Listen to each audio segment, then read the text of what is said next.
నమస్తే. Welcome to our channel. ప్రస్తుతం మనతో సీనియర్ జర్నలిస్ట్ దాము బాలాజీ గారు ఉన్నారు. వారితో మాట్లాడు. సార్ నమస్తే సార్. నమస్తే. తిరుపతి లడ్డూలో కల్తీ జరిగింది అనేది సిట్ నివేదిక నిజమే అని తేల్చింది అనేది న్యూస్ వస్తుంది సార్. నిజంగానే సిట్ నివేదికలో అది నిజమనే తేలిందా? మామూలుగా ఇప్పుడు సిట్ వేశారు. ఆ సిట్‌లో అంటే సుప్రీంకోర్టు ఆధ్వర్యంలో సిట్ ఫామ్ అయింది. సిట్ వచ్చి సిబిఐ గైడెన్స్‌లో సిబిఐ డైరెక్టర్ ఆధ్వర్యంలో పనిచేయమని సుప్రీంకోర్టు ఆదేశించింది. ఇందులో సిబిఐ నుంచి ఇద్దరు ఆఫీసర్లు ఉంటారు. వీరేష్ ప్రభు అండ్ మురళీ రాంబా వీళ్ళిద్దరు ఉంటారు. అట్లాగే స్టేట్ పోలీస్ డిపార్ట్మెంట్ నుంచి IG Sarvashreshtha Tripathi and DIG Gopinath Jetti వీళ్ళిద్దరూ దాంట్లో ఉన్నారు. వీళ్ళిద్దరితో పాటు ఎఫ్ఎస్ఎస్ఏఐ అంటే ఫుడ్ సేఫ్టీ అథారిటీకి సంబంధించిన సత్యేన్ కుమార్ ఈ 5 మందితో సిట్ ఫామ్ అయింది. 5 మంది ఆల్రెడీ తిరుపతిలో మకాం పెట్టారు. తిరుపతిలో వీళ్ళకి ఒక గెస్ట్ హౌస్ కూడా ఇచ్చారు.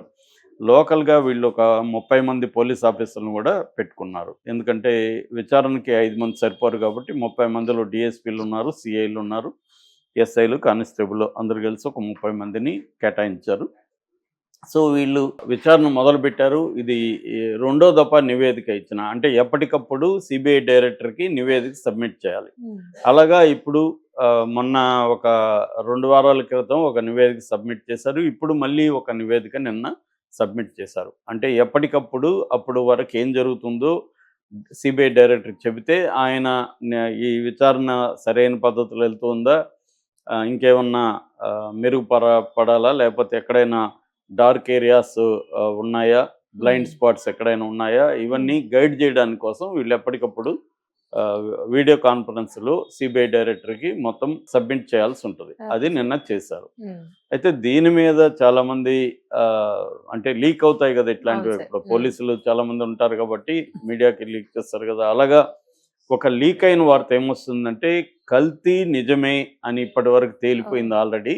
దాన్ని ఎస్టాబ్లిష్ చేయడానికి మాత్రమే ఇంకా టైం తీసుకుంటున్నారు. కల్తీ మాత్రం వాస్తవమే ఇప్పటికే సిబిఐ ఈ సిట్టులో తేలింది అనేది ఒక వార్త బయటకు వచ్చింది. అది నిజమా కాదో మనకు తెలియదు కానీ మీడియాలో మాత్రం ఇలాంటి వచ్చింది. అంటే ఇప్పటివరకు వీళ్ళు ఏమేమి చేస్తారంటే ఇప్పటివరకు ఏంటంటే వీళ్ళు ఈ నెయ్యిని సప్లై చేసిన ఏఆర్ డైరీ దిండిగల్ ఉంటుంది చెన్నైలో. ఆ ఏఆర్ డైరీ దగ్గరికి వెళ్ళారు. ఏఆర్ డైరీలో అసలు వాళ్ళకి ఉన్న కెపాసిటీ ఏంటి, వాళ్ళకి అర్హత ఉందా, ఎందుకంటే టెండర్ ద్వారా వాళ్ళు వచ్చారు. జగన్ గవర్నమెంట్లో టెండర్ ద్వారా వాళ్ళు వచ్చారు. సో టెండర్ ద్వారా వచ్చినప్పుడు టెండర్లో ఉన్న కండిషన్స్ని ఫుల్ఫిల్ చేసే వ్యవహారాలు ఉన్నాయా, అంటే మంచి చిల్లింగ్ సెంటర్ ఉందా, క్వాలిటీ కంట్రోల్ ఉందా, వాళ్ళు పాలను ఎక్కడి నుంచి కలెక్ట్ చేస్తున్నారు, సబ్బు కాంట్రాక్ట్లు వాళ్ళు ఎవరికి ఇచ్చారు, అంటే ఫర్ ఎగ్జాంపుల్ తిరుపతి జిల్లాలో ఉండే వైష్ణవి డైరీకి వాళ్ళు ఇచ్చినట్టుగా తెలిసిందనమాట. మళ్ళీ వైష్ణవ్ డైరీకి ఒక బృందం వెళ్ళి వైష్ణవ్ డైరీలో పరిస్థితులు ఎట్టున్నాయి, ఎందుకంటే కల్తీ అనేది ఎక్కడన్నా జరగచ్చు కదా, కలెక్షన్లో జరగచ్చు, ప్రాసెసింగ్లో జరగచ్చు, ఎక్కడైనా జరగచ్చు. ఒకవేళ కల్తీ జరిగిందా లేదా అనేది ఫస్ట్ నిర్ధారణ. కల్తీ జరిగితే ఎక్కడ జరిగింది, అది ఏఆర్ డైరీలో జరిగిందా లేకపోతే వైష్ణవ్ డైరీలో జరిగిందా, అది ఒకటి. రెండవది వీళ్ళు సర్టిఫికేట్లు ఎలా ఇస్తున్నారు. ఎస్ఎంఎస్ ల్యాబ్ అని చెన్నైలో ఉంటుంది. వాళ్ళ దగ్గర ఏఆర్ డైరీ సర్టిఫై చేసుకొని ఈ సర్టిఫికేట్ని టీటీడీకి సమర్పిస్తారు.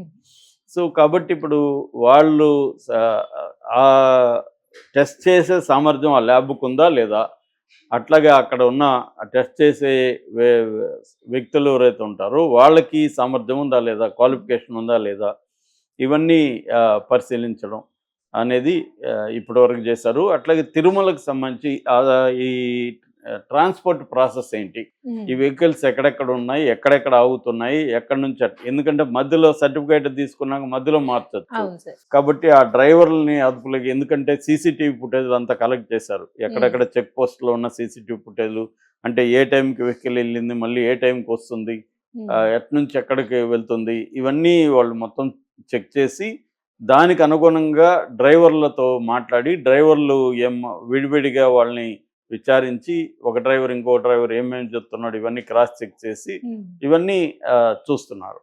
అట్లాగే తిరుమలలో ఒకవేళ వాళ్ళకి డౌట్ వస్తే వాళ్ళు టెస్ట్ చేస్తే ఇక్కడ కూడా 3 అంచెలుగా టెస్ట్ చేస్తారని తిరుమలలో కూడా చెప్తున్నారు.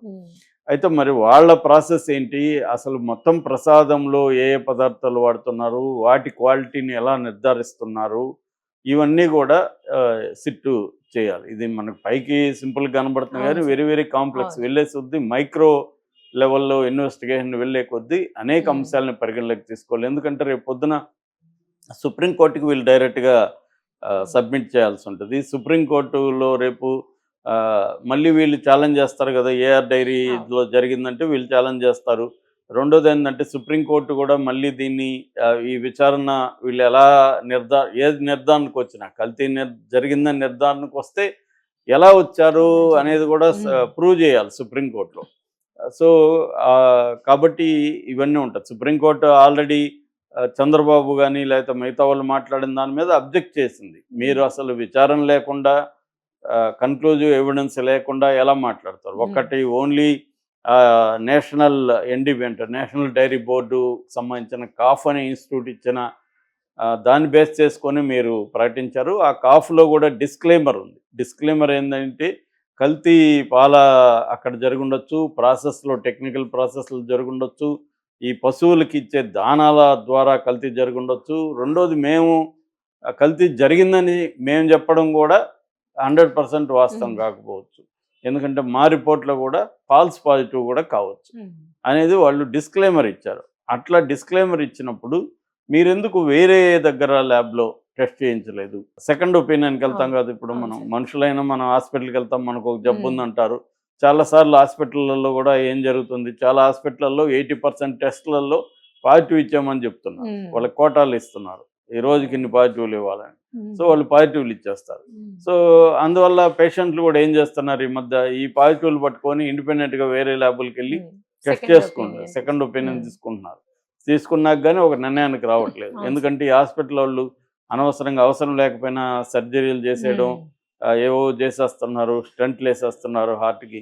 సో అనే ఒక భయం ఉంటుంది. అలాగే ఇది కూడా ఒక వాళ్ళు ఇన్ని డిస్క్లైమర్లు ఇచ్చారు, ఫాల్స్ పాజిటివ్ అని కూడా చెప్తున్నప్పుడు నువ్వు సెకండ్ ఒపీనియన్కి వెళ్ళకుండా, సెకండ్ వేరే ల్యాబ్లో టెస్ట్ చేయకుండా మీరెందుకు ఇప్పుడు ఆ ల్యాబు సామర్థ్యం ఏంటో తెలీదు, ఆ ల్యాబు ఇవ్వగలిగిన సామర్థ్యం ఉందా లేదా, రెండో దగ్గరికి వెళ్ళాలి కదా. వెళ్ళకుండా దీని మీద ఎంక్వైరీ వేయకుండా ఎలా ప్రకటిస్తారు మీరు? దేవుడితో రాజకీయాలు చేస్తున్నారు, అది మంచిది కాదని సుప్రీంకోర్టు. అందువల్ల ఇప్పుడు ఈ సిట్ అనేది చాలా బాధ్యతాయుతంగా పనిచేయాల్సి ఉంటుంది, చాలా జాగ్రత్తగా చేయాల్సి ఉంటుంది. రేపు పొద్దున కోర్టులో ప్రూవ్ చేయాలి. వీళ్ళు ఏదైనా ఇచ్చేసి ఊరుకుండడం కాదు కదా, దానికి ఇచ్చిన దానికి వీళ్ళు సైంటిఫిక్గా ఎలా చేస్తామో చెప్పగలగాలి.